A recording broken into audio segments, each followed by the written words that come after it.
This is Sean Lyles with CGNet, and today I'll be doing a demo on Microsoft Teams and working with tabs. I'll be going over adding a tab, creating a custom tab, and some ideas for custom tabs. Enjoy. Tabs in Teams allows you to integrate the tools, services, and websites you use most right inside your chat or channel. Tabs are located at the top of your channel and by default come with a few useful tabs already set up: the Conversations, Files, and Wikis tab.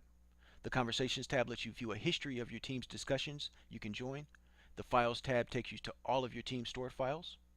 The Wikis tab lets you post free-form content like meeting notes, which you can then bring in other people to start a conversation about with a press of a button. From here, I wanted to show you how to add a tab. Click on this plus button. You can add anything from a document library to a Visual Studio's Team Services tab and anything in between. I also wanted to show you how to create your own custom tab. Click on this website icon, title the tab, paste in your URL of the web page you'd like, and if you leave this box checked, you will be announcing to your team via your Conversations tab that you've created this new tab. I also wanted to give you some ideas on tabs that might be useful for your teams. Some tabs we've created, like this Onenote tab. Onenote is a handy note-taking tool that's great for capturing notes again. A Planner tab. Planner is a great tool for organizing people in tasks.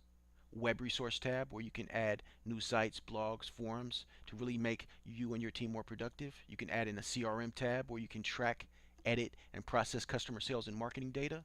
You can add an Analytics and Tracking tab where you can track your website's user data and online campaign that you're promoting or usage of a new app that you've released.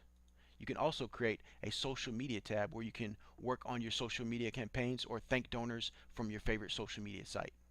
In closing, customizing your team's tabs and finding new ways to expedite your team's work and productivity is what tabs are all about. Try adding a tab to one of your teams and see what people think. In my next post, I'll be talking about Microsoft Teams and working with the Wiki tab. Thank you.